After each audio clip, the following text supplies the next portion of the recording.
What is up, guys, and welcome back to the channel. In this episode, we're back on the Arctic Fox 1150 water damage renovations. As you can see behind me, we have the undercab Phylon jacked up and glued into place. It's been drying for a couple days. We're gonna go ahead and take these jacks out and see how it turned out. So I got some of these kind of style jacks off Amazon. They were like $25 a piece, and I will say they did the job, but they would break loose right here. Even though tightening this down all the way, they would still kind of break loose when you really tried to jack it up, but I'm actually really glad I had those. We just used some wood, spread out pressure as much as we can. I went ahead and put screws around the edges, and that really helped out as well. Let's get some of these jacks taken down.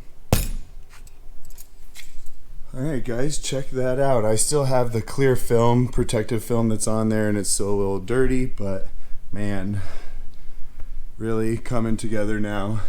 So I think what's next is I'm going to clean this foam up because it is still got some of the residue from the old glue and the old Luan. I think we're going to glue that in right here next, and then I have prepped this front panel already. It is sitting right here. So I think what we're going to do is take some straps from the top, bring 4 big old wide straps down, maybe some wood, and then this is rounded, and strap it all the way down to like the jacks so that it can provide pressure here, but we will figure that out and show you guys what we decide to do.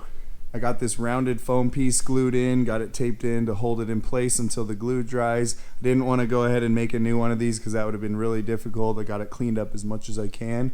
But once this dries, we're going to go ahead and get this front cap skinned. If you see here, we went ahead and screwed all this in. I'm going to overlap this, put butyl tape in between, put butyl tape under the trim that goes here, so it's going to be double layered.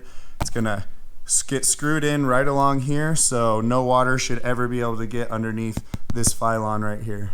Also, I wanted to let you guys know, when I went ahead and glued these panels onto the foam and the aluminum here, what I found is that 3M and any rubber cement that I tried actually ate away at this foam. So I didn't end up using any of the rubber cement. What I ended up using was some of this Loctite Premium 3x strength, and kind of troweling it out and providing pressure for a couple days until it cures. So for any of you doing this, do not use rubber cement on any of the foam. It will eat away at all of it. Alright guys, there's a lot going on right here, but we're going to get this front cap on. You see we have the lights wired back in. We have a bunch of ratchet straps, the big long 4-inch wide ones. We're going to use those to ratchet down to keep this nice and snug, especially around the curve. We're also going to put some weights along up here. I have the trim with butyl on it already. We're going to go underneath with the Phylon so that the water rolls down and can't get underneath to this wood. We're going to go ahead and get some glue troweled out onto this panel right here and get this glued in. How much time does it have? Working time, does it say? Takes it off.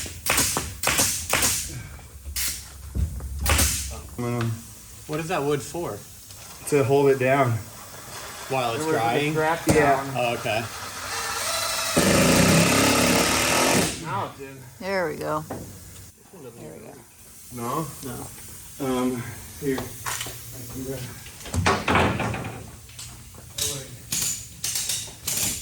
You want to go up high or down low with that one? Trying something different.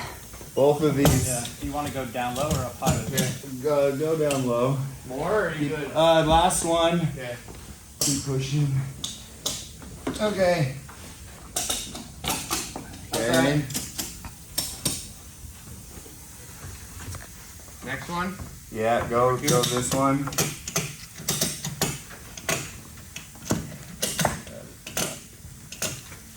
Okay, go to the last one.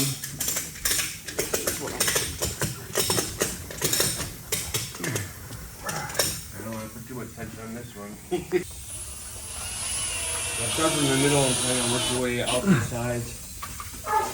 Charlie, shut the... Well, I've got to say that was pretty stressful, but we did what we had to do to get it all strapped down, and if you guys can tell on here, this is so nice and tight. We got the trim put on, there's butyl under there, we got the trim on the top, there's butyl up there. We're gonna go ahead and leave it like this overnight, maybe for 24 or 48 hours or so, let that cure up and dry, And then we've already got the camper sitting on these jacks here, so I will go ahead and get these jacks pulled up and we will get this last panel glued on.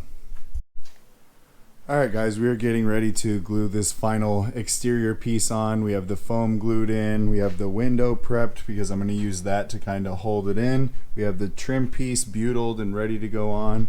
We have the piece all cut out over here. It's already been test fitted. It fits perfect. So we're going to go ahead and put some glue on here, put some glue on here, trowel it out a little bit, and then we're going to use the back of the bed and we're going to use those orange post jacks that we used before, and we're going to kind of use them this way and jack some wood pieces this way to keep pressure on it until the glue dries.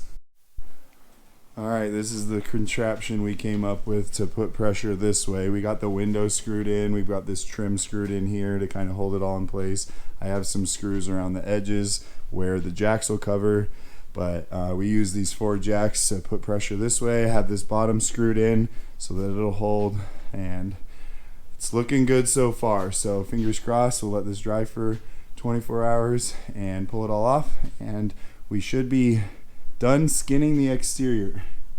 So happy. It is the next morning and we got all the jacks taken off, and I must say this panel turned out amazing as well. I am super excited how all these 3 panels actually turned out, and the sides as well. Still have to do the body work and paint, but I think that's going to be in the next video. And then after we paint, we'll go ahead and put our trim back on, get everything caulked up and make sure it's sealed up really well, and then we will be moving on to the interior. And I did get new cab lights put in, as well as took my router and trimmed down these corners and these edges so it flows nice for when we put the trim on. But that's going to do it for this video, guys. Thanks so much for following the series. We really appreciate it. Drop your thoughts and comments down below. We'll see you on the next video. Later. Oh, yeah, I knew.